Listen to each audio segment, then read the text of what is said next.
Bienvenida a todos y a todas los que se han logrado conectar a este taller. Me presento, yo soy Catherine Villar y soy asesora de primera línea del Centro de Negocios de Cercotec Valdivia.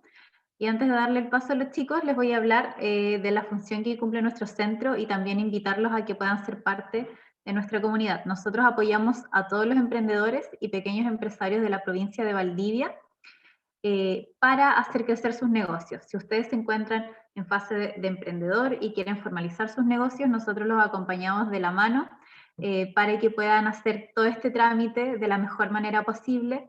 Después se los deriva con un asesor generalista donde trabajan todas las áreas que se necesita optimizar de sus negocios, como marketing, venta, gestión, administración, recursos humanos, todo lo que necesiten para hacer crecer sus negocios.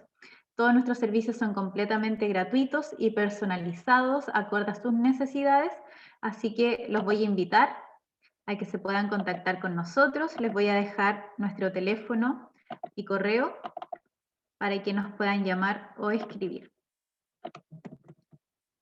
Y lo que nos convoca el día de hoy es esta charla de cruce tributario de la declaración del F29 del IVA, súper importante para todos nuestros empresarios. Así que nos acompaña Cristóbal Barrueto, que va a ser nuestro relator, y Carolina Navarro, quien nos va a estar apoyando en el chat. Cualquier consulta la pueden dejar en el chat. Al final de esta presentación vamos a tener un breve conversatorio donde se van a ir resolviendo todas esas dudas. Así que mientras avanza la presentación la pueden ir dejando en el chat o la anotan y al finalizar respondemos todas las dudas de los chiquillos que han comprometido con esto. Así que adelante, chiquillos. Muchas gracias, Catherine. Me uno a los saludos y a los agradecimientos. Muchas gracias a todos los participantes por adherirse a esta charla. Me presento, mi nombre es Cristóbal Barrueto, fiscalizador del Servicio Impuesto Interno del Departamento de Asistencia. Y como bien indicaba Catherine, vamos a referirnos específicamente a lo que es el cruce tributario de la declaración del formulario 29 de IVA.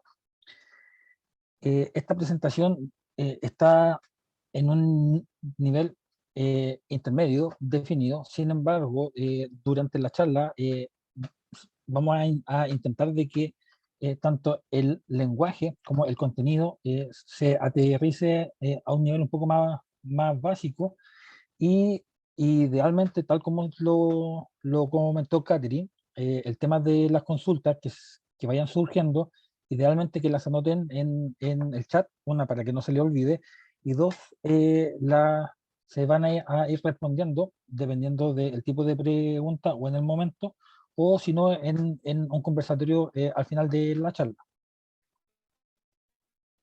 Entonces, sin más preámbulos, vamos a dar inicio al contenido de esta charla, que básicamente vamos a revisar cuál es el objetivo en términos generales. Vamos a hablar un poco del registro de compra y venta y de cómo este se relaciona con la propuesta de la declaración de IVA. Después vamos a ver a qué se refiere y en qué consiste el cruce tributario. Y dentro de esta sección nos vamos a interiorizar un poco más en qué es la consulta integral y cuáles son los beneficios de utilizarla. Vamos a conversar muy someramente, sin profundizar mucho dentro de las observaciones generales que se dan en este cruce de IVA. Y finalmente veremos un aplicativo de responsabilidad tributaria y se va a cerrar la charla con información general vinculada. Entonces, la idea y por lo que nos convoca, básicamente es que a través de esta presentación se pretende que ustedes como contribuyentes, como emprendedores, conozcan cuáles son los aspectos principales que están vinculados con el cruce tributario que se realiza para poder elaborar la propuesta de la declaración de IVA, el formulario 29. Si bien es cierto, esta declaración es conocida por todos como IVA, efectivamente contiene otros ítems que no necesariamente son de IVA, sino que hay algunas partidas que son de renta, tanto por ingresos, determinación de ppm y otros elementos más, como algunos créditos igual, especiales. Para entender cómo funciona este cruce, eh, hay que entender de partida que hasta julio del 2017, el sistema con que se funcionaba operativamente en términos de proporción de información era que los contribuyentes emitían y recibían documentos tributarios electrónicos. Y aquellos que tanto recibían o recibían debían mantener un registro de forma manual, que era el libro de compras y ventas. Adicionalmente a esto, por la norma que estaba vigente en esa época, existía una obligación de mantener y enviar al servicio de forma mensual la información de los movimientos de estos documentos tributarios a través de unos registros que se llamaban informes electrónicos de compras y ventas, o ISB. Y a su vez, una vez que generaban esto y que los mantenían de forma cronológica y periódica, se generaba además de forma mensual el envío de dos declaraciones juradas, el formulario 3327 y 3328, que eran de compras y ventas respectivamente, que contenían la misma información. Y con esto enviado y presentado se podía calcular y determinar, pero no a través del servicio, sino que de forma directa o a través de sus contadores, los formularios de impuestos mensuales del formulario 29. ¿Cuál es el cambio que existió? Se emitió la resolución número 61 del 2017, que básicamente establece un cambio bastante grande, en donde se creó un registro de compra y venta, conocido ahora como RCB, que era construido y es actualmente construido por el servicio. De esta forma, como el servicio ya cuenta con la información de los documentos tributarios electrónicos, se eliminó la obligación del registro manual de libros de compras y ventas para todos los contribuyentes de IVA. Existe una excepción particular que están definidos en la resolución 68, pero que no toca mucho en esta región. Además de eso, se elimina la obligación de mantener y enviar al servicio los ISB de forma periódica, que correspondían desde el periodo de agosto del 2017 en adelante, y conjuntamente con ello se eliminan las declaraciones juradas de compras y ventas. Y con todo eso, eliminadas estas obligaciones accesorias, y con la construcción propia del servicio de este registro, se empezó a ofrecer una propuesta de formulario 29, la cual debía y debe actualmente revisarse y validarse a partir del 1 de septiembre del 2017, respecto justamente del periodo de agosto de 2018 en adelante. Siempre recordar que lo que se ofrece es una propuesta y siempre está sujeta y abierta a que se le efectúen modificaciones. Ahora, como mencionamos antes, existe un registro que se creó, y este registro básicamente es construido de forma automática por el servicio y contiene todos los documentos tributarios electrónicos que son recibidos por el servicio. Hasta antes de la obligación de la boleta de venta y servicio electrónica, toda la información que se generara por vía manual, como las boletas de venta, debían complementarse en el registro de compra y venta. Este registro distingue efectivamente los tipos de transacción en las ventas o en las compras de acuerdo a lo que se indica en el documento tributario. Si no se indica esta información, por defecto se va a entender que son operaciones propias del giro. Y tanto para el emisor como para el comprador.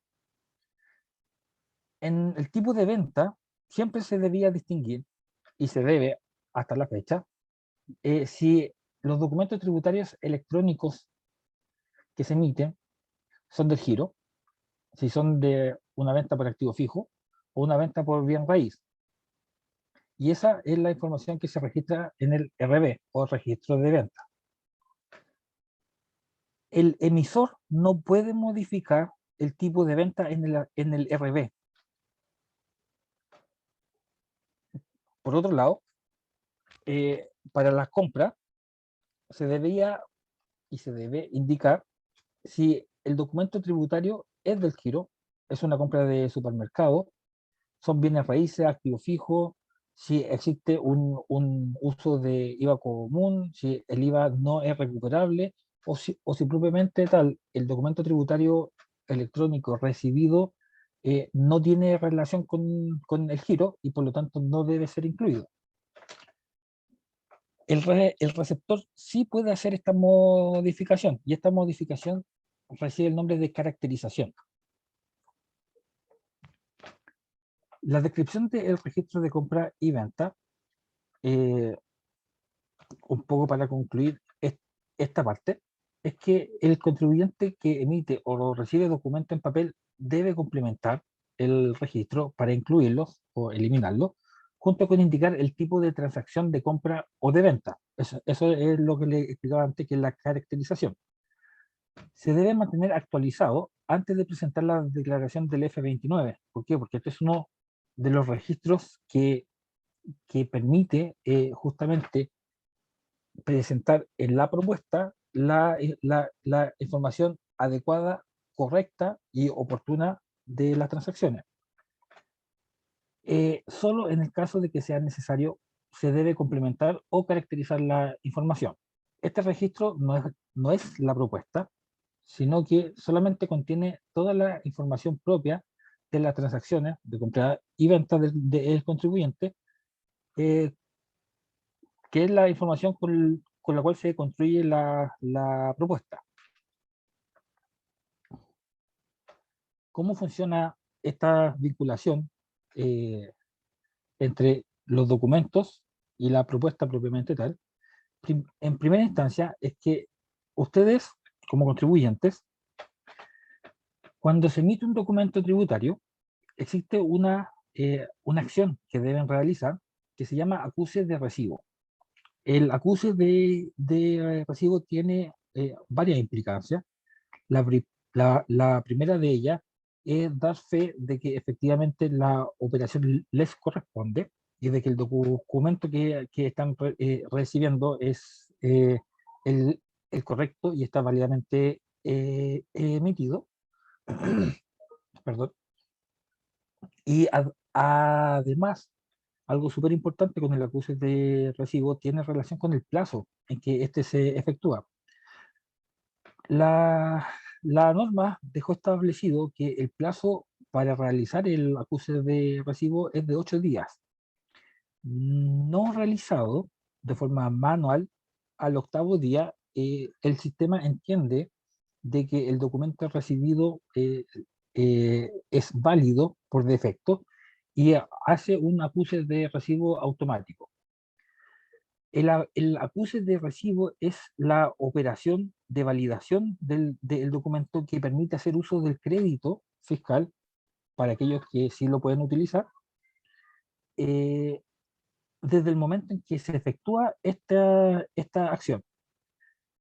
Por ejemplo, si se recibe un documento en el mes de agosto y este documento se le realiza el acuse de recibo en el mes de agosto, en la declaración que se haga en septiembre, correspondiente al mes de agosto, pueden incluir ese crédito. Sin embargo, si, por ejemplo, se recibe el documento los últimos días de agosto y no se hace ninguna acción, y por lo tanto se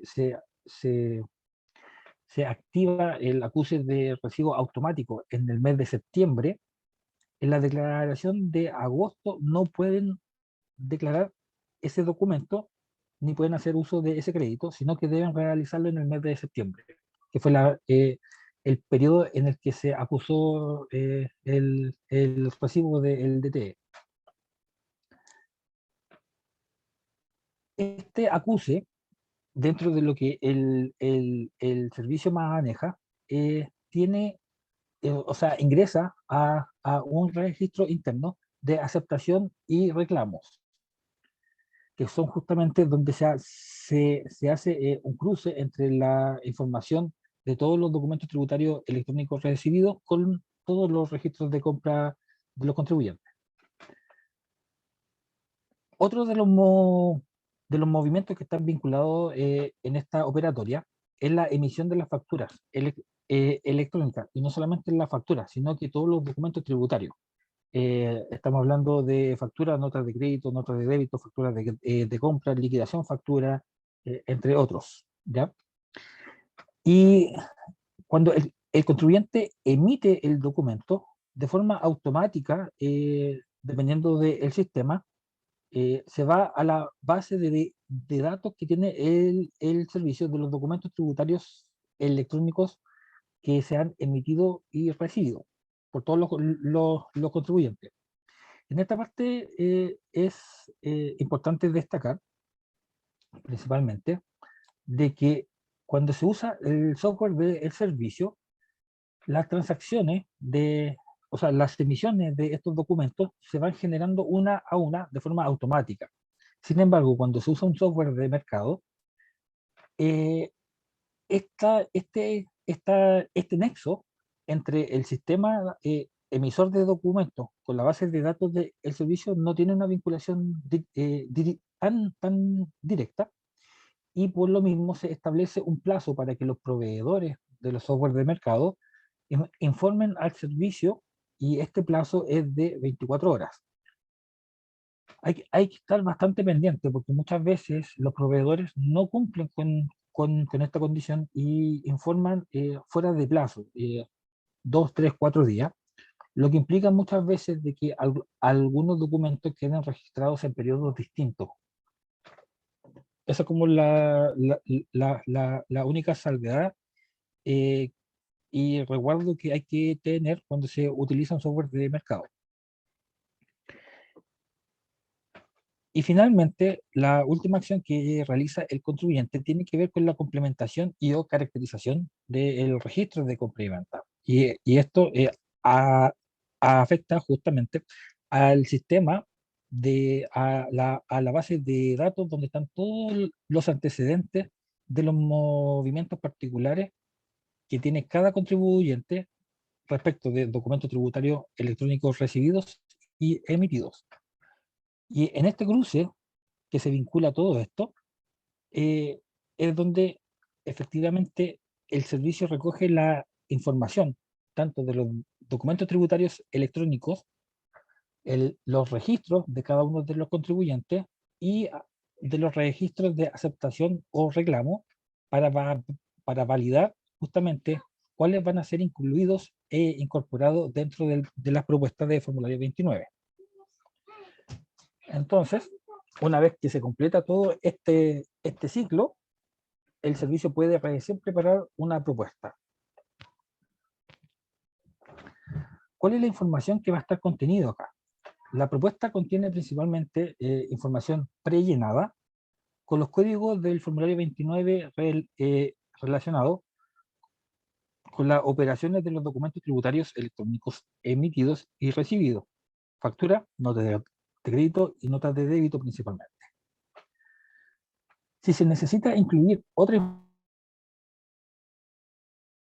información, la boleta de venta o los vouchers o los vales autorizados, que estos debían caracterizarse y complementarse en el registro de compra y venta de forma manual, se debían ingresar justamente en primera instancia en el RCB para que puedan ser incluidos dentro de la propuesta.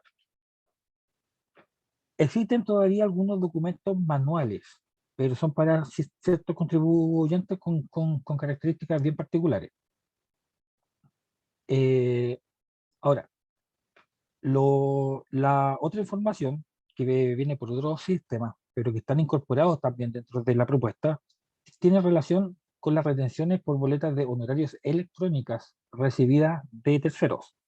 Las boletas de honorarios manuales debían ser complementadas. De esta forma, existe un asistente que puede determinar el PPM obligatorio.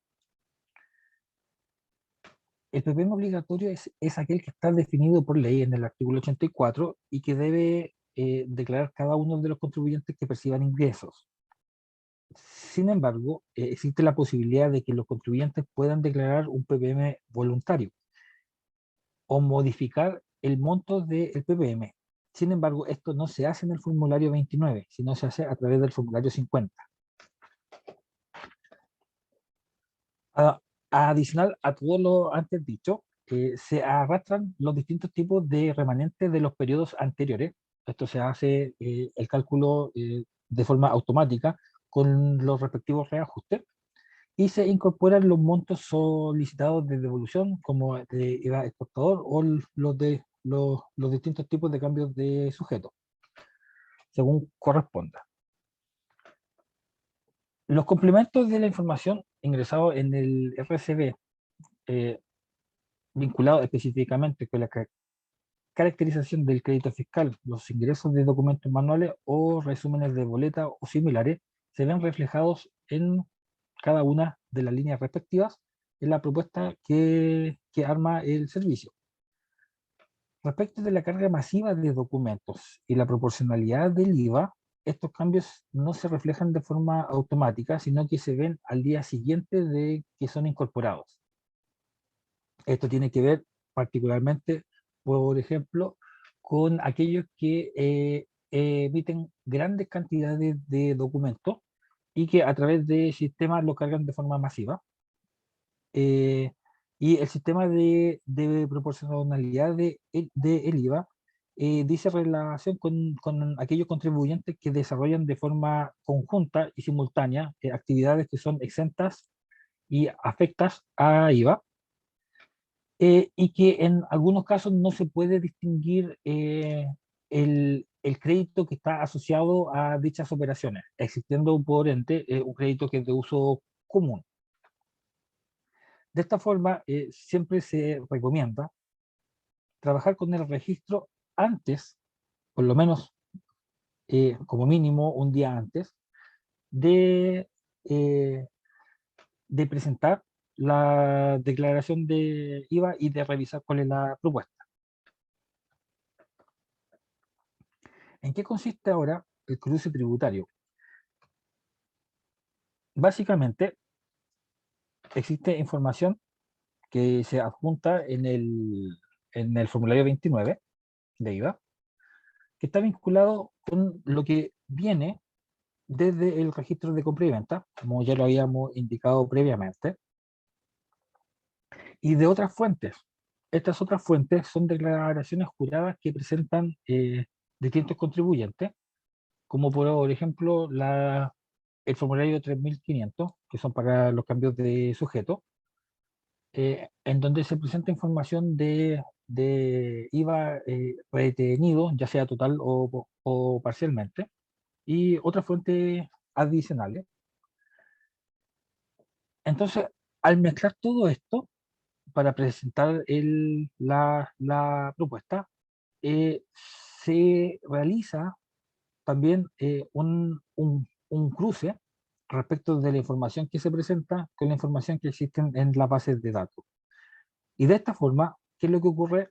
Se presentan, cuando existen diferencias, elementos que se llaman observaciones, dejando de forma técnica impugnada la respectiva declaración. Ahora, ¿en qué consisten estas distintas observaciones? Las principales son observaciones de cuadratura, en las que pueden existir diferencias certeras entre los valores que están registrados en el formulario 29 y los valores que existen en el registro de compra y venta. También en los traspasos de los remanentes, entre muchos otros. Y hay otras observaciones que no son de cuadratura, sino que tienen vinculación principalmente o con obligaciones o eh, con ciertas situaciones particulares de contribuyentes respecto de sus transacciones. Y estas observaciones claramente requieren un análisis respecto de la información que está en la base del servicio, como en la información que el contribuyente y terceros puedan proporcionar. Con la implementación de los registros de compras y ventas y la propuesta de la declaración, que esto, reitero, solamente rige a partir de agosto de 2017, se define el cruce de la información a través de estas distintas observaciones que se agrupan en, llamémoslo, las familias, que vamos a indicar y que vamos a revisar bien sumeramente. No me quiero, y la presentación no está diseñada para profundizar mucho en las observaciones, ya que son hartas, pero sí lo que interesa es que puedan entender de que existe cierto grupo y más o menos entender a qué apunta cada una de ellas. Existe la familia de las W, que principalmente tienen relación con la declaración misma del formulario 29, ya sea que no son declarantes, o sea, que debiendo presentar la declaración no la han presentado, que han subdeclarado débito o que han sobredeclarado crédito.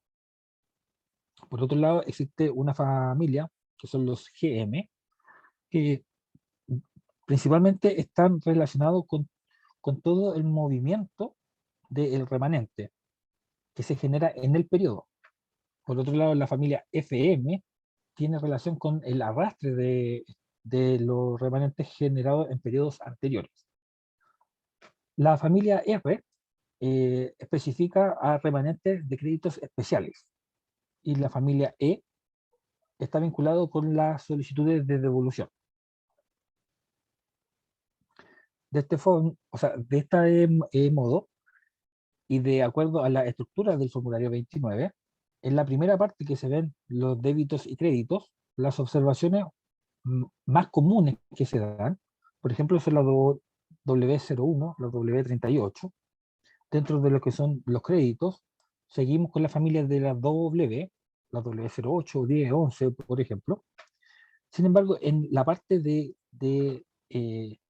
que ya se sale de la operatoria propia del negocio y entra con, con la utilización de créditos y de remanentes especiales, empezamos justamente a ver otro tipo de observaciones, como la familia FM, GM o E.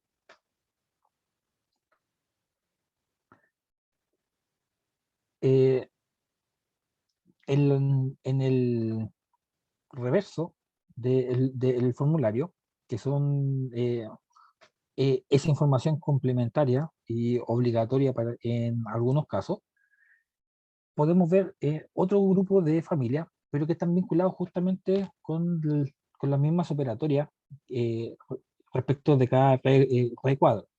Así, en, en donde están el impuesto adicional, que es la tercera sección del reverso del formulario 29, podemos ver anotaciones justamente del tipo FM o GM, que recuerda que eso es el arrastre o generación de remanentes, observaciones de remanentes especiales, que son los saldos que se arrojan ahí, de la determinación del conjunto de estos remanentes adicionales, que son las FM04, FM06 y los de la familia R. Y finalmente, en la parte del cambio de sujeto, podemos volver a ver anotaciones de la familia W, y tiene que ver principalmente con la declaración del crédito o del débito respectivo. Ahora, ¿cómo podemos vincular todo lo que hemos visto con la factibilidad de revisión que tienen ustedes? A través de la página del Servicio de Impuestos Internos, En el menú de servicio online existe el submenú de impuestos mensuales.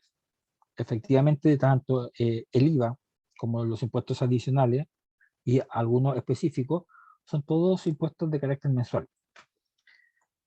Al ingresar en los impuestos mensuales, la quinta opción es la consulta y el seguimiento de los formularios, tanto el 29 como el 50. Ambos son formularios de declaración de impuestos mensuales. Lo que es importante acá de destacar es que ustedes pueden llevar un control de la situación de sus declaraciones ingresando a través de la consulta integral del formulario 29. ¿Qué es lo que es esta consulta integral? Básicamente es que es donde ustedes pueden revisar, visualizar en qué condiciones está cada una de las declaraciones que han presentado dentro del periodo de los últimos 36 meses aproximadamente. Y pueden visualizar no solamente el formulario 29, sino también otro formulario vinculado, por ejemplo, con las declaraciones juradas, como el cambio de sujeto, devolución el pequeño productor agrícola, etc. Y pueden visualizarlo periodo a periodo. Si se selecciona, por ejemplo, en este caso, el formulario 29 y se pincha el nombre o el título o el signo más, se va a desplegar para que se revise mes a mes cada una de las declaraciones y el estado en el que está cada una de ellas con sus respectivas observaciones. Así podemos ver las marcas positivas, negativas o alertas específicas, como ese símbolo del ND, que figura en amarillo, destacando la impugnación del periodo y que nos permite, de un modo u otro, ir a hacer la validación respectiva de qué es lo que sucede en esa declaración. De este modo, podemos ver que las ND corresponden a aquellos periodos en que, de acuerdo a la información que posee el servicio, existe la obligación de presentar una declaración de IVA y no se ha cumplido. Es decir, está en calidad de no declarante. Por otro lado, cuando se ve el círculo verde con el visto bueno, significa que la declaración no presenta observaciones. Y por otro lado, cuando aparece una X, significa que esa declaración está presentada, pero tiene observaciones. Y existen diferencias respecto de la información que tiene el servicio con la información que han proporcionado terceros. De esta forma, cuando se selecciona un periodo en particular, se puede revisar cuál es la situación de la declaración, cuáles son las observaciones que se generan. En el ejemplo que hay aquí, se ve efectivamente dos tipos de familia, un FM, que tiene que ver con remanente, y un W, que tiene que ver con las operaciones ya sea de el crédito o el débito. En este caso, el FM01 significa que el remanente del crédito del mes anterior es inconsistente con el que se declara en el periodo. Y la W10 habla de que la rebaja del crédito que se está declarando por concepto de notas de crédito, de notas de débito, tanto recibidas como emitidas, por retención de cambios de sujeto, es inferior al que está en el registro de compra. Eso es a modo de ejemplo. Y en la parte final se puede ver el historial de la declaración, indicando fecha y hora en que se realizan, ya sea la declaración, el cruce, etc.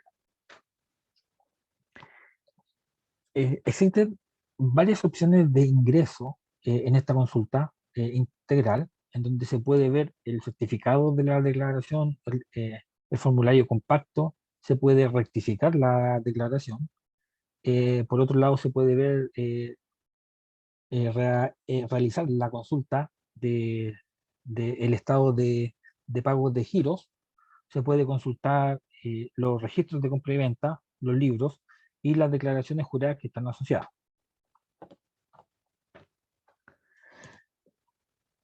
Ahora, ¿qué es lo importante de detenerse en la parte de las observaciones? Es que existe información adicional que permite entender a qué se refiere y subsanarlo. Y también identificar cuáles son los montos que están vinculados. Estamos hablando del concepto de discriminación. Y por ejemplo, en el caso que se presenta, el remanente tiene una diferencia certera entre los montos de 105.000 pesos, para el caso. Y en el cuadro de orientación existe la opción de poder ver a qué se refiere y poder subsanarlo. Se presenta básicamente un mensaje emergente en donde se puede analizar las características o a qué se debe dicha inconsistencia y dar los pasos para darle una posible solución. Ahora vamos a ver muy ligeramente y rápidamente algunas observaciones que son las más frecuentes que se dan respecto de las declaraciones de IVA. La primera de ellas, que es de la familia W, es la número W01, que su glosa indica el débito fiscal declarado por el contribuyente en su formulario 29 por concepto de ventas y o servicios es inferior al débito registrado en su información del libro de ventas. ¿A qué se debe esto? Principalmente a que la declaración del formulario 29 se está declarando en todos los códigos vinculados con la generación de débito un monto inferior al que está declarado o ingresado en el registro de compras y ventas. Eso es lo que comúnmente se entiende como subdeclaración de débito.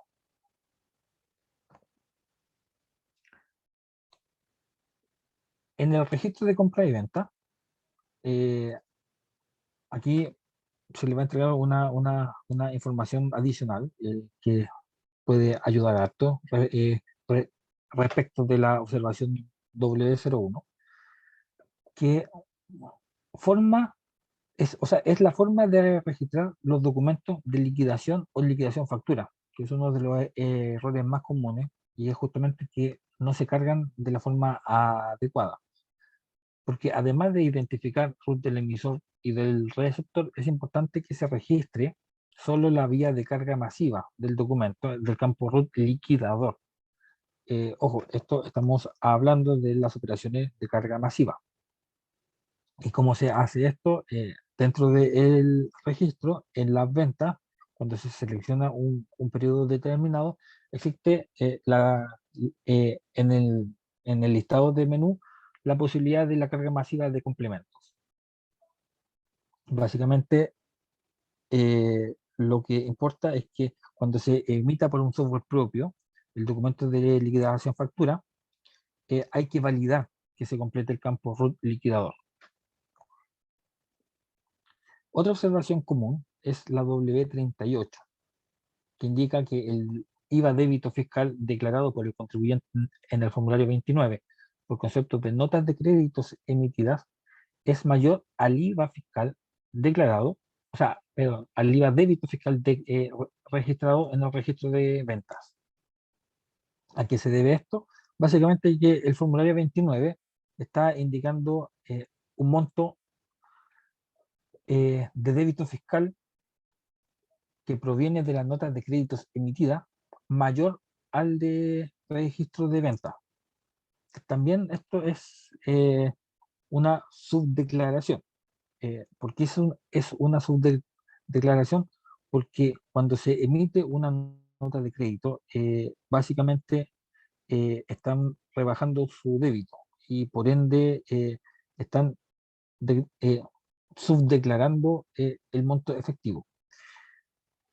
Dado que el IVA de la nota de créditos emitida posterior a 2 meses queda como IVA fuera de plazo, no es una observación de cuadratura, sino que el objetivo es que se pueda realizar, que ustedes como contribuyentes puedan ver, revisar y confirmar que efectivamente las notas de créditos se emitieron de forma correcta, oportuna, o tomar una muestra de ellos y validar que estén emitidas de forma correcta.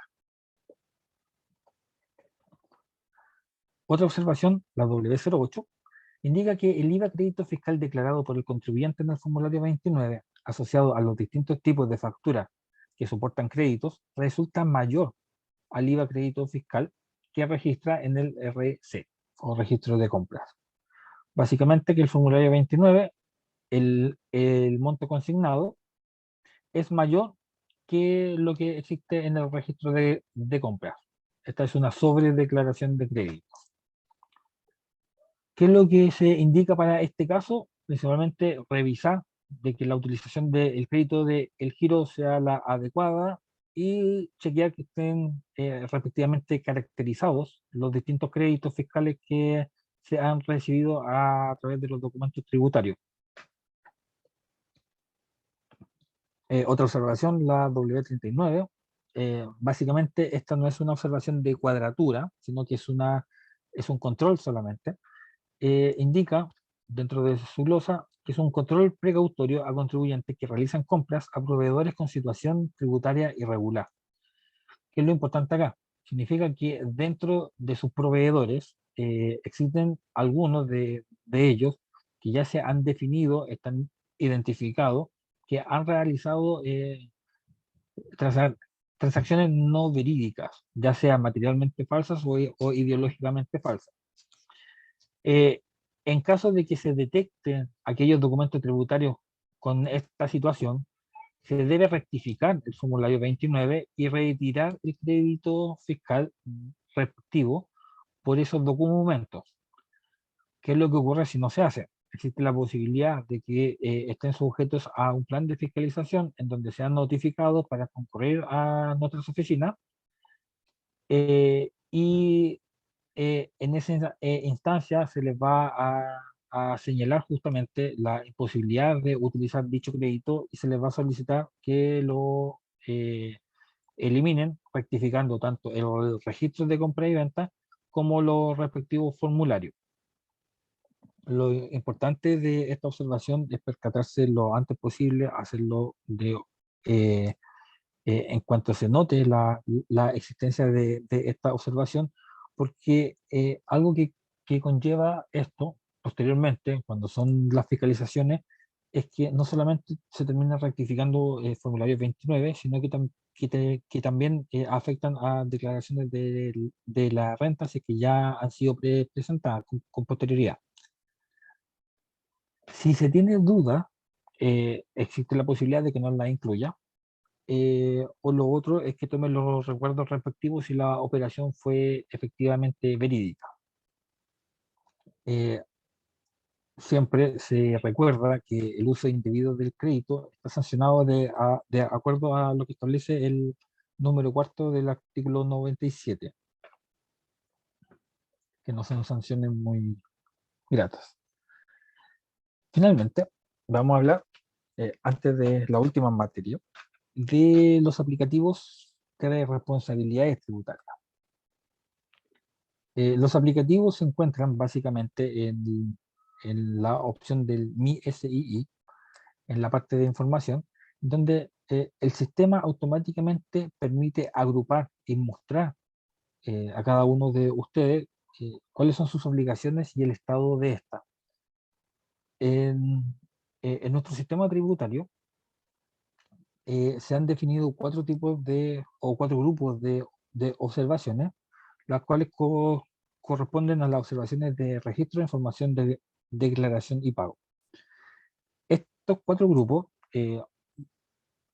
vamos a intentar de definir bien ligeramente cada una de ellas. Las obligaciones de registro básicamente se indican todas aquellas que corresponden a información que precisa el servicio, que no tiene que ver con la operatividad, sino que tiene que ver con el contribuyente en sí mismo. ¿A qué me refiero con esto? Información como el domicilio, el teléfono, el correo, si es que se enrolaron para ser notificados de que el correo sea validado, etcétera. Las de registro básicamente es todo lo que les corresponde a ustedes como antecedentes de contacto, de domicilio, de operatividad administrativa. Por otro lado, existen las obligaciones de información, que esto básicamente está vinculado con, de un modo más aterrizado, con todas las declaraciones juradas que están obligados a presentar. En este sentido, las declaraciones juradas son informaciones ya sea propia o de terceros, y por ende es información con la que el servicio construye las propuestas no solo de ustedes, sino que de todos aquellos contribuyentes que estén vinculados a través de lo que se solicita en cada una de las que deben presentar, ya sea, por ejemplo, las retenciones de honorarios, los cambios de sujeto, entre otras. Después, existe la obligación de declaración. Esto principalmente apunta a los formularios que están vinculados con la determinación y pago de impuestos. La presentación del formulario 22, la presentación de los formularios 29, la presentación del formulario 50, etc. Y finalmente, la última obligación tiene vinculación con la obligación del pago.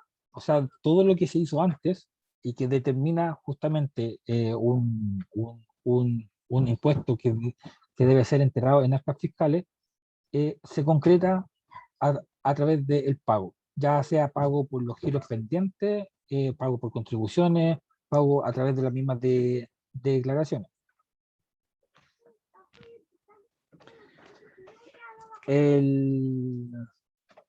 Ahora, ¿cómo se presenta esto? Que vamos a hablar ahora de el término de responsabilidad tributaria. Es que existe un marcador que le permite ver cómo están en estas obligaciones. Y estos marcadores se distinguen con colores, cosa que sea mucho más comprensible y más fácil de distinguir a simple vista en qué estado están. Así, en un azul oscuro existen las obligaciones cumplidas y que no tienen ningún tipo de reparo, o sea que está todo bien hecho. Existen otras que probablemente están con algún reparo menor, pero que han sido presentadas y cumplidas dentro de los plazos. Existen otras, cuando están en color amarillo, es que hay algo dentro de el conjunto de obligaciones que todavía no se ha cumplido. Y cuando están en rojo, es que la totalidad de la obligación está sin cumplir. Además de esta distinción por colores, se presenta el detalle de la obligación pendiente, la fecha del vencimiento y cuál es el estado. De esta forma, si las obligaciones están todas cumplidas, el marcador le registrará un número 0. Significa que no hay nada pendiente todavía. Así, por ejemplo, se puede ver para este contribuyente X que existen para las tres responsabilidades tributarias que ya están definidas, una vinculada con los pagos, que existen algunos incumplimientos, y por otro lado, respecto de lo que es información y declaración, eh, un incumplimiento en la totalidad de 10 declaraciones y 2 declaraciones juradas. Así, al pinchar dentro de la opción que se quiere revisar cuál es el estado, en este caso de las declaraciones, se puede ver que, por ejemplo, octubre, agosto, abril están en carácter impugnado, significa que hay diferencias que deben ser subsanadas, y por otro lado, octubre, mayo están vencidas, significa que no se presentaron las declaraciones, ¿ya? De este modo permite, o les permite, que puedan ordenarse, estructurarse y dar cumplimiento y ver justamente que lo que aquí puedo tocar algunas susceptibilidades, eh, de que lo que le delegan a los contadores y que son responsabilidades propias de los contribuyentes, mantengan el correcto y adecuado control sobre ello. Esto mismo se puede ver no solamente a través de la página por el sitio web, sino que también se puede ver a través de un teléfono móvil. Lo pueden ver en cualquier lugar y en cualquier momento.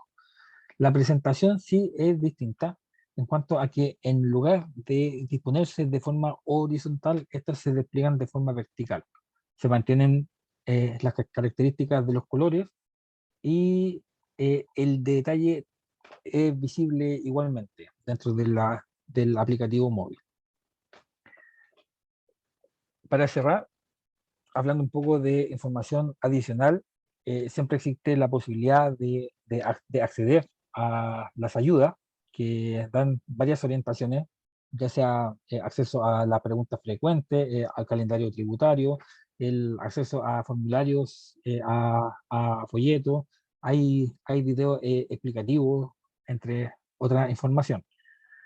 Y por otro lado, a través de contacto, se puede llamar a la mesa de ayuda, gestionar reclamos, dejar sugerencias.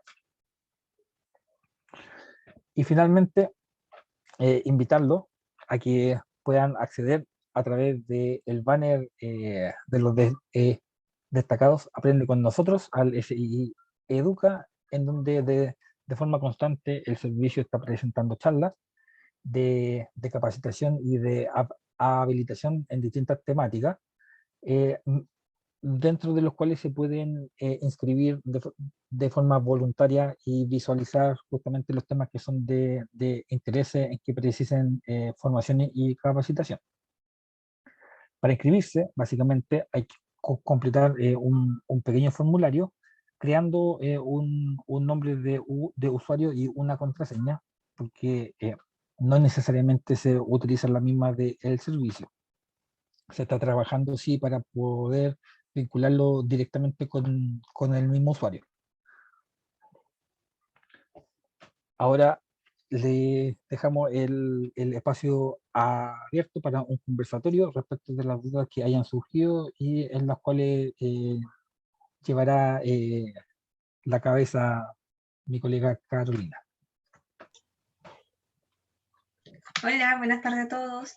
Cristóbal estaba revisando el chat y por el momento parece que está todo muy claro porque no hay ninguna consulta. Igual ahora se da la opción de si alguien quiere hacer una consulta a mano alzada, por decirlo de alguna forma, este es el momento, ¿ya? Así que es como hable ahora o calle para siempre. No mordemos en todo caso, así que pueden preguntar. Hola, quiero saber yo hasta cuál es la fecha máxima para pagar el F29. Ya, existen 3 fechas en especial que se deben manejar. Una, para aquellos contribuyentes que no emiten documentos tributarios electrónicos, que no están inscritos como facturadores electrónicos, el plazo es el día 12 del mes siguiente. Cuando se han inscrito como facturadores electrónicos, el plazo es el día 20. Y el tercer plazo que existe es cuando se va a presentar una declaración sin movimiento, que es el día 28 del mes siguiente.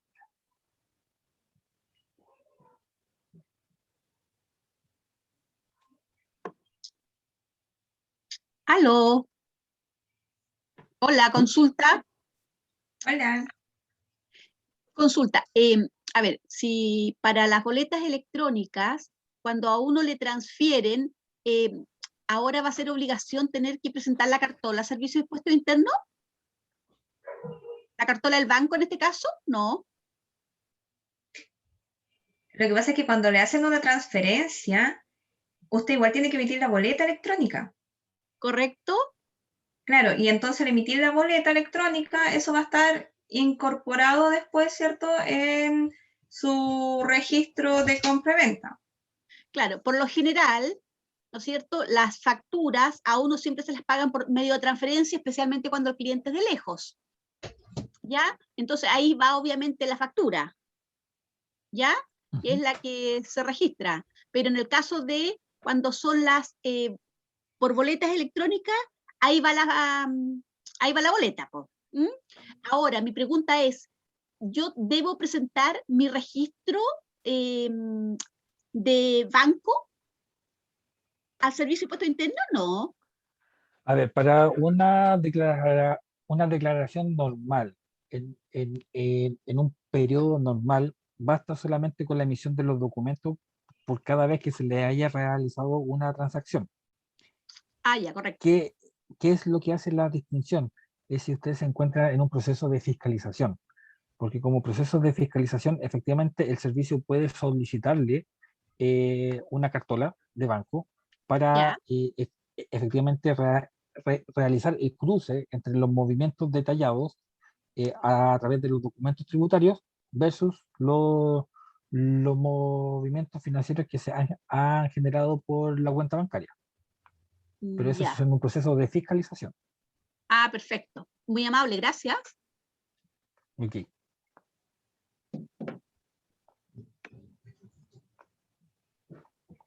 Hola, sabes que yo quiero hacer una consulta. Me estoy recién Ujú. iniciando en este mundo, entonces quizás mi pregunta es muy básica, pero necesito sacarme la duda. Cuando uno ya tiene Adelante, la por favor. declaración del formulario 29, ¿cómo lo hago para pagar los impuestos? Literalmente, ¿cómo lo pago? ¿Transfiero Ok. desde mi cuenta hasta el servicio? ¿Cómo se hace eso? Existen, sí, existen dos modalidades. Cuando se completa el formulario 29, eh, a ver, vamos a hacer una pequeña distinción acá.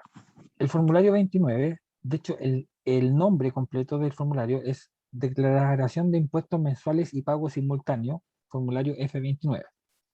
¿Qué es lo que implica esto? Que para que exista la declaración, para que se genere la declaración propiamente tal, debe ser cancelada al mismo momento en que se declara. El servicio ha dispuesto dos modalidades que al completar la declaración, el sistema da la opción, uno que es un PEL, que es un pago en línea, a través del que se puede cancelar mediante transferencia automática por cualquier medio, WebPay, banco, etcétera. Y una segunda opción que es que se genere un cupón de pago, el cual se cancela a través de cualquier caja de banco formal. ¿Por qué hago la distinción de formal? Porque existen bancos que no reciben los pagos. Banco Falabella, Banco Ripley, entre otros.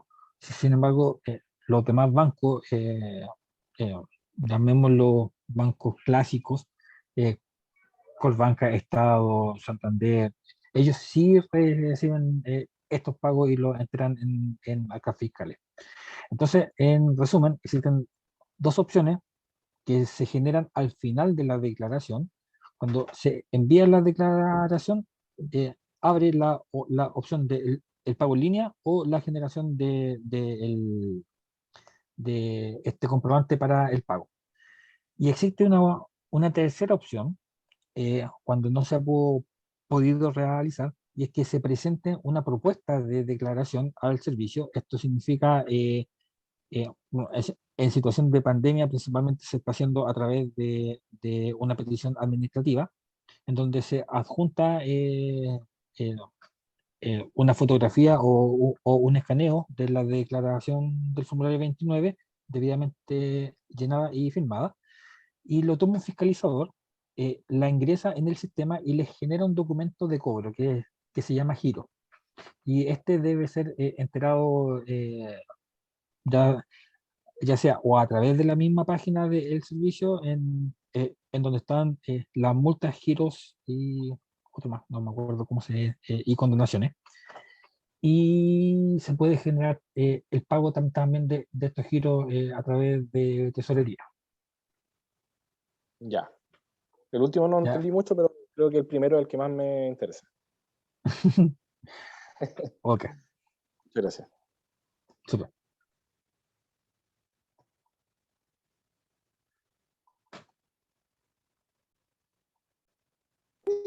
quiero hacerte una consulta. ¿Aló? Escuchamos. ¿Sí? Lo que pasa es que igual este proceso cuando yo lo comencé tenía dudas sobre el PPM, porque hasta donde yo sabía, cuando emitía una boleta, se generaba esto del descuento del IVA y tenía el remanente y esa cosa. Entonces yo hice consulta por varias partes para saber por qué tenía que pagar un saldo el primer mes. Había algo que tenía que pagar. Entonces yo llamé al teléfono de impuestos internos para saber a qué se debía ese monto y nunca me supieron explicar y al final me multaron porque se me pasó el tiempo. ¿Hay alguna forma de yo poder presentar tal vez una solicitud o una apelación, o esa plata la perdí definitivamente? Siempre hay opción. A ver, el caso es como súper particular, entonces dar como directrices muy generales, no sé si sea muy adecuado, pero así, más o menos entendiendo cómo funciona, primero voy a explicar cómo es nuestro sistema tributario en ese sentido. Cuando se genera una operación, una venta o la prestación de un servicio, y esto están comprendido dentro de lo que la ley ha definido como afectos, se debe cancelar el impuesto por la operación. Ese impuesto se llama impuesto al valor agregado o impuesto adicional, que eso es por la operación. Por otro lado, existe otro impuesto en nuestro sistema que se llama impuesto a la renta. Y básicamente este impuesto, aunque no comparto mucho el término, pero se aplica sobre la generación de riqueza. ¿A qué es lo que se refiere esto? Es que todas las actividades cuando generan un ingreso están sujetas o son susceptibles de pagar este impuesto a la renta. El PPM técnicamente no es un impuesto, sino que eh, eh, em, voy a explicarlo en términos coloquiales. El PPM es un ahorro que se hace por obligación, que finalmente, cuando llega el momento de pagar el impuesto a la renta, descuenta del monto que se debe pagar lo que se ahorró. ¿Ya? Eso es el PPM. Si sobra PPM, se devuelve. Eso es lo que todos conocen como la devolución de impuestos, que efectivamente no es una devolución de impuestos, pero el nombre del PPM es pago previsional mensual, porque es un pago que se realiza como ahorro, como amortiguación del impuesto que se deba pagar en abril del año siguiente. Independiente de si se está afecto o no se está afecto a IVA, cada vez que se genere ganancia, utilidad, se va a estar afecto sí o sí al impuesto a la renta, excepto en aquellos casos que la ley diga que no se afectan con el tributo. Son impuestos distintos y que se declaran justamente simultáneamente y de forma mensual en el formulario 29. En la parte de renta están el pago asociado a los PPM. Entonces, haya generado una venta afecta o no, si tuvo ingresos, tiene que declarar los PPM respectivos. Por otro lado, si usted se está iniciando, no hay movimiento, no ha empezado a vender, no ha generado compras, ni ha generado ventas, o incluso si solamente ha generado compras, pero no ha generado ventas, no está obligada a pagar un PPM porque no tuvo ingresos. ¿Ya? Eso es en términos de renta. En términos de IVA, el IVA se paga solamente por aquellas actividades de venta de bienes o de prestación de servicios que la ley ha definido que están afectadas a dicho impuesto. Existen actividades que no pagan IVA porque la ley las definió como exentas, como libres de pagar. Entonces, para saber qué es lo que se le cobró, en el caso particular, habría que distinguir cuáles fueron las operaciones que se generaron al principio para poder entender cuál es el cobro que se realiza.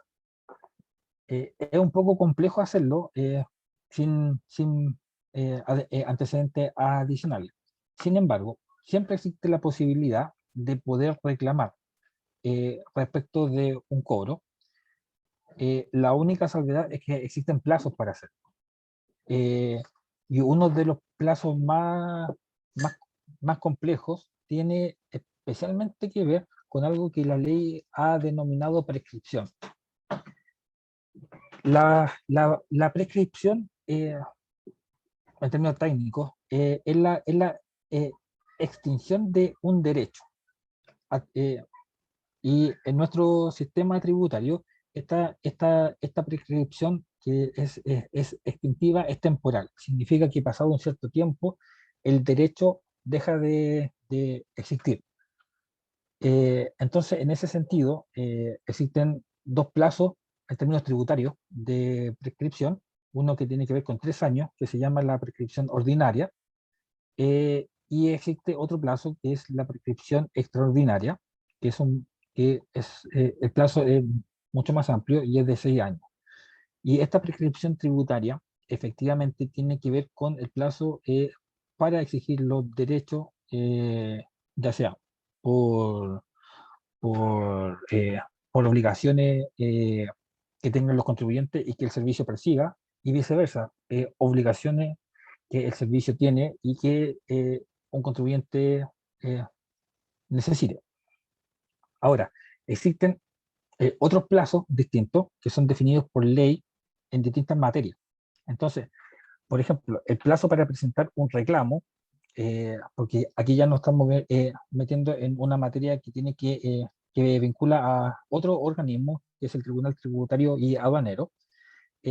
Cuando se presenta un reclamo, existen 60 días desde el hecho que genera la situación, ya sea una situación, una liquidación, un giro o una actuación determinada. Pasados los 90 días ya no se puede presentar un reclamo. Sin embargo, existen otras instancias de acceder a ciertas revisiones. Uno tiene que ver con un trámite que se llama reposición administrativa voluntaria. Existe otro procedimiento que se llama revisión de la acción fiscalizadora.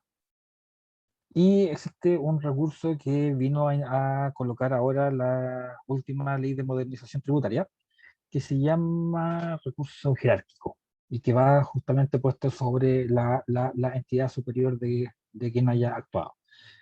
Y por otro lado, como petición, en caso de que sea pertinente, que haya pagado algo que efectivamente no le correspondía, la solicitud de esa devolución se define como devolución por pago en exceso, se realiza sujeto a la estructura y condiciones que coloca el artículo 126, a ver si Carolina me puede ayudar, del Código Tributario. Código tributario. Sí, efectivamente. Que justamente ese artículo, ¿qué es lo que hace? Es que faculta a los contribuyentes a que si existen cantidades que fueron devueltas con menor cuantía de las que debían, o si el contribuyente pagó más de lo que debía, o pagó algo que no tenía que pagar, pueda ser devuelto a él. ¿Ya? Eso es básicamente. Y ahí yo no me acuerdo el plazo del artículo 126. Pero me parece mucho que son los 3 años de Sí, prescripción. se tiene que hacer por petición administrativa, ingresando con root y clave, autenticándose en el sistema. Eso siempre y cuando corresponda, porque como dices tú, habría que ver bien qué es lo que se estaba cobrando, porque si a lo mejor era solamente el PPM, estaría bien aplicado. Sí, en realidad a mí me pasó porque no sabía, de ignorante nomás, pero yo pregunté, llamé por teléfono, como decía, y era un PPM, eran 8 pesos los que tenía que pagar. Pero quería saber por qué tenía que pagar esa plata. Y cuando llamé al número de teléfono de impuestos internos, el chico que me atendió no supo explicarme porque me dijo que no estaba viendo lo que yo veía. Claro, lo que Y pasa al es que final se me pasó el tiempo y tuve que pagar como 35.000 pesos por no pagar los 8 pesos. No es que no lo quisiera pagar, era porque quería lo que pasa es saber que no se a qué declaró se en debía eso. tiempo. Lo que pasa es que no se declaró en tiempo, Sí. por eso, sí. Y esos 8 pesos lo más probable es que sea por el régimen tributario en el que usted está, que ahora las tasas de PPM son súper bajitas. Entonces, si usted lo que vendió fue bajo el ingreso, también la tasa que se calcula es mínima, es un 0,25%. Sí, pues era poquito. O incluso un 0,125%, o sea, es nada, claro, efectivamente. Sí. Cristóbal, mira, hay otras consultas que ahora salieron en el chat. Y hay una que consulta si todas las rectificaciones tienen multa. Mm, ¿Qué podemos decir al respecto? no, no todas tienen multa. ¿Por qué? Porque no todas las rectificaciones, a ver, voy a explicarlo de la siguiente forma. Lo que genera multas son aquellas operaciones en que efectivamente yo esté modificando algo vinculado con mis créditos o mis débitos de un modo en que, por así llamarlo, autocuestione la propia declaración que yo hice anteriormente. Eso es básicamente. Existen rectificatorias que, por ejemplo, implican cambios de líneas, que se declararon mal las cosas. Entonces, no tiene una afectación en el monto y por lo tanto es solamente un ajuste, por así llamarlo. Esa rectificatoria no, no, no están sancionadas. Existen otras rectificatorias que dependiendo de qué es lo que se esté rectificando, es la tasa de la multa. No todas pagan lo mismo, ¿ya? Por ejemplo, si yo no declaré un débito X y hago la corrección y si lo estoy declarando ahora, voy a tener una multa de una UTM. Sin embargo, si yo no declaré, o sea, declaré un crédito que no debía declarar y pasaron más de 6, 7 periodos posteriores, cuando yo hago la rectificatoria, las multas ahí van a ser, dependiendo de la cantidad de periodos, es el monto de la multa. Existen otras multas que están asociadas a las declaraciones juradas. Por ejemplo, la declaración jurada de la retención de los honorarios. Si yo la presento y después la rectifico, dependiendo de la cantidad de informados, va a ser el tipo y el monto de la multa que voy a recibir. Si bajo los informados, si los subo, si son más de 100, más de 200, más de 500, así. Eh, pero no, efectivamente no todas están sujetas a multa, ni la multa es igual para todas.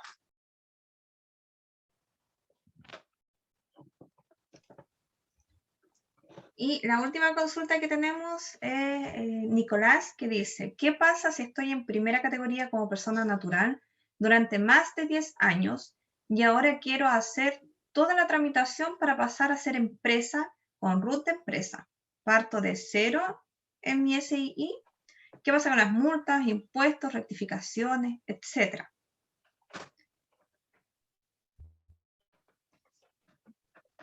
Como que Aquí necesito un poco primero, de aclaración.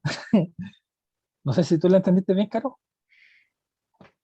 eso le voy a preguntar a don Nicolás. Don Nicolás, ¿usted la idea es ya no seguir funcionando con su RUT y funcionar solo como empresa o la intención es seguir como persona y como empresa?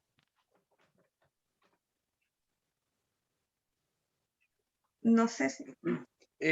La idea es dejar de funcionar con el RUT de persona natural y pasar a ser empresa y funcionar como empresa. Perfecto. Entonces, lo primero que habría que hacer acá, don Nicolás, usted con su RUT de persona natural, lo primero que tiene que ver es desde cuándo usted dejó de funcionar como con el negocio que usted tenía. ¿Ya? Yo voy a hacer suposiciones. Supongamos que usted tenía un mini market y ese mini market lo cerró en diciembre del 2019. ¿Ya? No, la verdad es que sigo funcionando. Esa es mi consulta. Sigue funcionando. Exacto, sí. Pero ya no quiere funcionar más con su RUT y quiere funcionar como sociedad. Así es, sí. Ya, si usted deja de funcionar con su root, lo que tiene que hacer es término de giro. ¿A contar de cuándo? Si usted comienza con su sociedad y quiere solamente comenzar a operar con su sociedad, entonces va a tener que terminar su giro como persona natural. ¿Ya? ¿A la fecha de cuándo? A la fecha, no sé.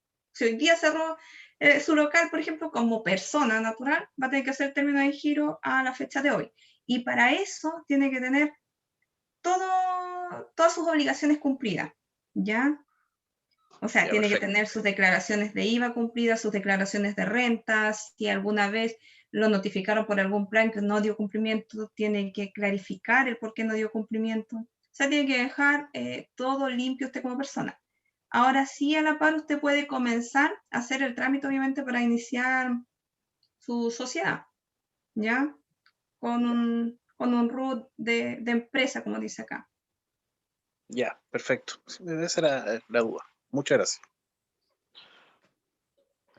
Don Nicolás y Carolina, ahí aprovechar de complementar algo, y también para que todos estén informados que es un error súper habitual que se da.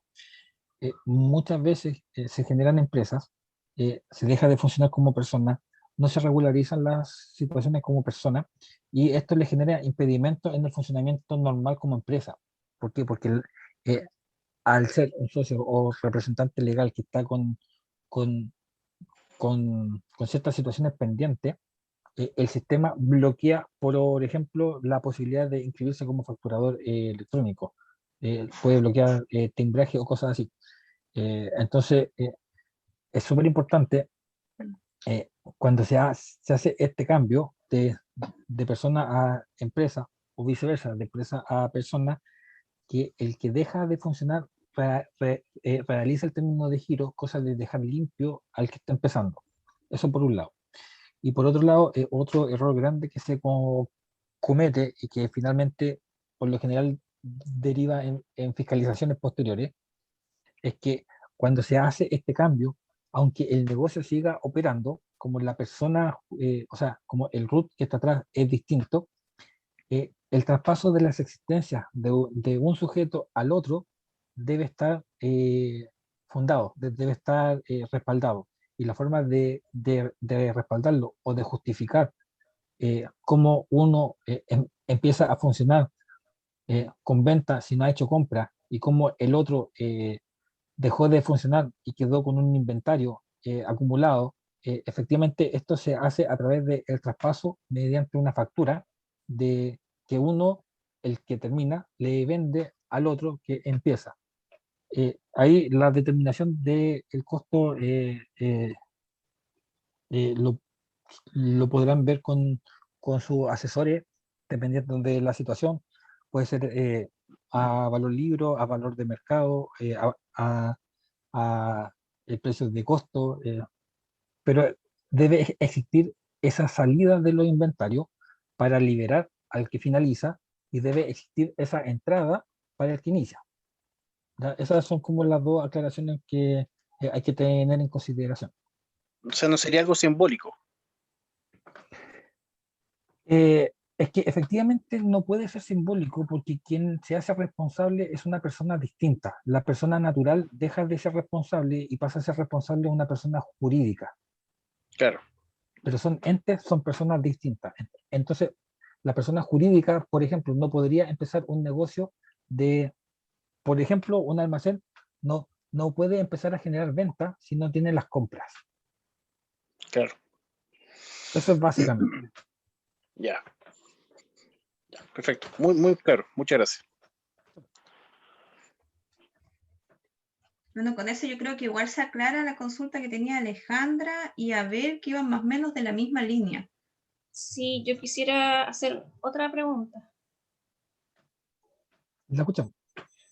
Hola, resulta que yo llevo más de 8 años trabajando y le entregué toda la responsabilidad a la contadora, que entre paréntesis somos conocidas, entonces ella tomó mi contabilidad. Por ser conocidas, por ser amigas, yo nunca he querido meterme en nada, nunca he querido hacer preguntas ni nada. Entonces, a la hora, me pongo en el caso que hubiera algo que no estuviera, que estuviera mal hecho, que estuviera incorrecto, algo que no se haya declarado ante impuestos internos, ¿quién es la responsable? ¿Yo Usted, o ellos? Usted. el Usted. contribuyente siempre es el responsable. Existe una opción que no la utilizan mucho, todavía no sé por qué, pero cuando a ver, voy a ver si lo puedo compartir para que se vea algo que no sé por qué no lo usan. Y es un tirón de oreja para los contribuyentes y tirón de oreja para los contadores que no lo explican. Cuando ingresan a la página del servicio y crean su clave, existe una cláusula. Y esta cláusula habla del manejo seguro de la clave, de la responsabilidad respecto de la clave. La clave es única, es intransferible y es personal. ¿Ya? ¿Qué es lo que ocurre en el funcionamiento común de todos los negocios? No, van y le pasan la clave al contador. Quien actúa a través de la clave es el contribuyente. Por lo tanto, haga lo que haga el contador, es la clave del contribuyente y quien finalmente está haciendo el trámite es el contribuyente, independiente que sea un tercero. ¿Ya? ¿Por qué? Porque quien se identifica ante el servicio para hacer un trámite es el contribuyente. Siempre el responsable va a ser el contribuyente. Ahora, existe una opción. ¿Me confirman si se visualiza la pantalla? Sí, estoy viendo por lo menos. Ahí. Ok. Sí. En Si servicio me online, ampliarla un poquito más sería mejor. Yo soy Piti. vamos a ver si se puede. ¿Ahí? ¿Mejor? Sí, Sí, ahí está ampliada. Ya. En servicio online, la segunda opción, que es donde se obtiene el root y también se hace la declaración de inicio de actividades, en la parte de propiamente tal del root, ay, perdón. En la parte de, a ver, déjame ver dónde está la clave. La primera, clave tributaria, donde se saca la clave, existe una posibilidad de representante electrónico. Cuando se ingresa acá, se puede representar a contribuyente y un contribuyente puede administrar su representante. ¿Qué es lo que significa esto? Significa que ustedes, a través del sistema, le dan autorización, en este caso a los contadores, para que ellos realicen ciertas acciones, pero ellos no van a ingresar con la clave de ustedes, ni con el root de ustedes. Ellos se identifican con su propio root y con su propia clave. Y cuando ellos se identifiquen con su propio root y con su propia clave, les permite a ellos acceder a lo que ustedes han autorizado que ellos hagan. Por ejemplo, ver los libros, presentar las declaraciones de IVA, pagar los IVA, ver las declaraciones de la renta, etc. Básicamente, ustedes es como que le entregan el poder de forma virtual al contador para que el contador con su propio root y clave pueda ingresar. ¿Cuál es lo importante de esto? Que quien figura actuando es el contador y con su autorización, pero es él quien figura y no el contribuyente. Entonces, si bien es cierto, no lo libra de responsabilidad, sí lo fundamenta de haber hecho algo que probablemente ustedes no lo hayan autorizado. ¿Ya? Eso es súper importante porque eso es el respaldo que obtendrían como contribuyentes ante determinadas actuaciones que hayan estado mal hechas por los asesores. En caso contrario, que es lo que todos optan, le pasan la clave, quien actúa es el contribuyente y ahí no existe ningún respaldo de las transacciones que se hagan en la página por esta vía. Eso es un poco como a modo de información. ya, ok, gracias. Ahora, algo que yo siempre les comento a todos los contribuyentes en términos generales, y esto, aunque parezca un poco cliché, antes de ser funcionario, yo ya se lo había escuchado a mi bisabuela y a mi abuela, y es que hay, por mucha amistad que se tenga, hay en tres personas que no se debe confiar. en el contador, en el abogado y en el médico. Una cosa es la amistad y otra cosa es el negocio. Y hay que también saber distinguir y separar las cosas. No porque un contador sea mi amigo, no significa que yo no me pueda meter en lo que está haciendo porque el negocio es mío. ¿Ya? Eso es como consejo solamente.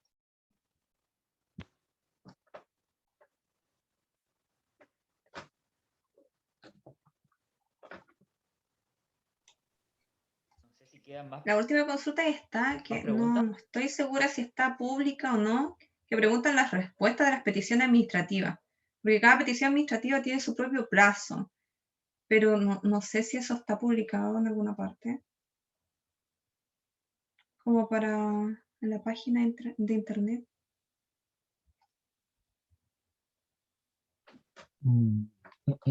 Me pillaste. Sí, porque claro, cada consulta, cada petición administrativa tiene un plazo interno para nosotros para dar respuesta, pero la verdad, claro, yo desconozco si eso está publicado públicamente. Yo no sé si los plazos están publicados. Yo sé que los tipos y la forma están normados por una circular del departamento de el departamento de procedimiento administrativo y tributario.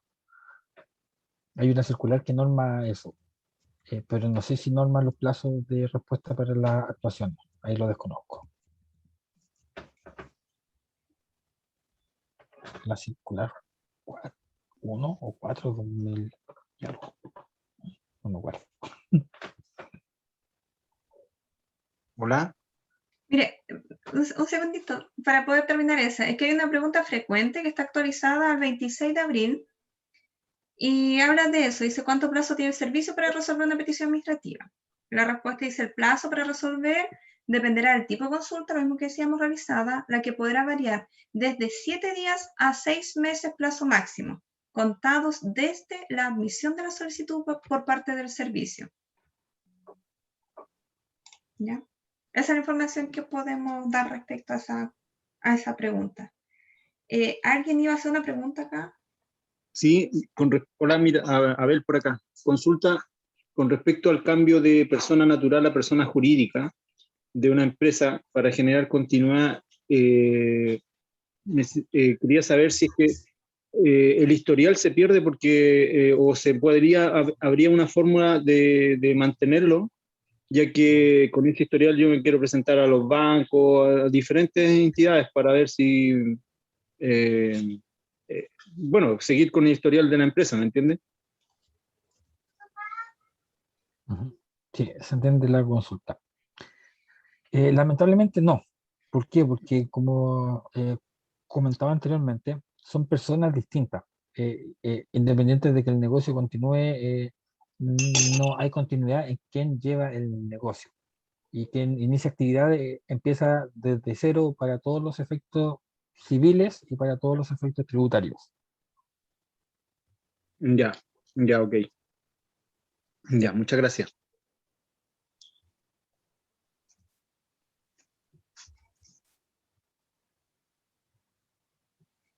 Al parecer no hay más consultas.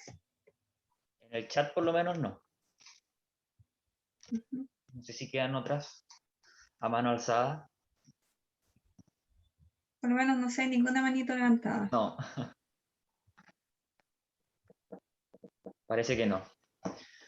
Bueno, darles las gracias, Cristóbal, a ti, Carolina, por su tiempo y por resolvernos todas las dudas y explicarnos de manera, entre comillas, más fácil o más coloquial cómo poder llevar a cabo todo este proceso ante el servicio de puestos internos, que a veces es un poco complicado, la gente le tiene un poco de miedo, pero no muerden, como decían ustedes. Mejor entenderlo y familiarizarlo un poco. Así que darles las gracias por su tiempo y también a todos los que están activos y participando el día de hoy. Y recordarles que este taller y todos los otros se están subiendo a la página de YouTube, así que se pueden suscribir y seguirlos todos. Y además pueden seguirnos en Instagram o Facebook, que son las redes sociales que usamos como el centro de negocio. Pueden comunicarse con cualquiera de nuestros asesores llamar vía telefónica o venir directamente acá al centro. Estamos para ustedes. Así que eso, no sé si quieren cerrar con algunas palabras. Cristóbal, Carolina. Por mi parte, agradecer la participación, agradecer que se atrevan a hacer las consultas. No hay consultas tontas, no hay consultas básicas, todas las consultas son válidas porque también entendemos que la materia tributaria no es fácil, es bastante complejo. Y por otro lado, nosotros como funcionarios tenemos el mal hábito, por el diario que hacer, de que muchas veces nuestro vocabulario y nuestra forma de expresarnos es muy técnica, porque el servicio es muy técnico. Así que no tengan miedo, es preferible hacer las preguntas y equivocarse al principio, empezando, que equivocarse, no acercarse y que se solucione después en una fiscalización. El ideal es no llegar a fiscalizaciones, consulten todo lo que tengan que consultar, acérquense todas las veces que se tengan que acercar. La idea de el servicio ya desde un tiempo atrás, sí, si bien es cierto, la figura ha sido bien sancionadora en su acción fiscalizadora, también hay una acción que tiene que ver con asistencia y apoyo al contribuyente. Y en este sentido, nosotros, la idea es poder darle todas las herramientas de que hagan bien las cosas para que no lleguen a fiscalizaciones.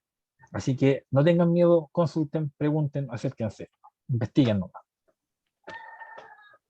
Sí, bueno, igual Muchas dar las gracias. gracias por la participación y también, obviamente, hacer un poco publicidad que todas las consultas que quieran hacer ahora utilicen los medios electrónicos que hay para evitar las aglomeraciones o que vayan a hacer fila o cuando entremos en cuarentena pedir permiso para ir a hacer una tremenda fila. En realidad, con root y clave pueden hacer las consultas en servicio online, petición administrativa. Y generalmente el plazo, si son consultas, no son de largo aliento, ya las respuestas son bastante rápidas. Así que los insto a eso, a utilizar los canales que tenemos disponibles hoy día. ¿Ya? Y bueno, muchas gracias por la atención y nos estaremos viendo pronto. Alejandra, creo que quería decir algo. Sí, Parece que sí.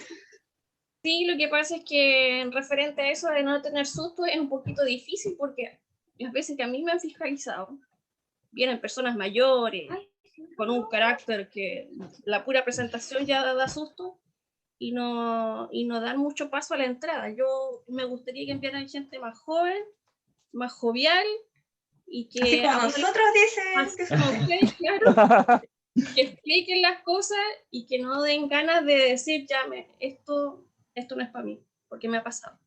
Ahora igual, cuando de repente ustedes encuentran un trato injusto, esto también, o sea, nosotros somos funcionarios, pero si ustedes de repente encuentran un trato que es injusto para ustedes, también están las instancias de reclamación, ¿ya? Sí, así como nosotros somos el ente fiscalizador, ustedes también tienen derecho a un trato de respeto y justo, ¿ya? Entonces, si ustedes se sienten vulnerados en ese sentido, también están las instancias de reclamo, ¿ya? Así que también se insta a que ustedes, si usted se siente pasada a llevar, efectivamente usted puede colocar reclamos contra el funcionario, porque los funcionarios tienen la obligación de presentarse, ¿ya? Y usted les puede exigir que muestre la credencial para ver que efectivamente son funcionarios y usted puede ver el nombre. Y que a mí me han tocado los tatitas del Servicio de Impuestos Internos. Pero los tatitas tienen nombre y apellido. Así que, no, igual usted puede colocar el reclamo. Y también está la opción a través de la misma página de internet. Entonces usted lo puede hacer sin necesidad de moverse, de ir a la oficina o colocar un buzón. Eso también lo puede hacer, ¿ya? Todos tenemos obligaciones y, ¿cómo se llama? Derechos también. Así que hay que hacerlos valer ambos.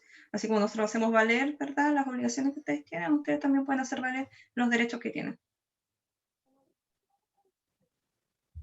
Así que solamente eso. Ya, bueno, de esta nosotros forma... nos despedimos. ¿Cómo? No, decía que nosotros nos despedimos ya. Ah, porque... sí.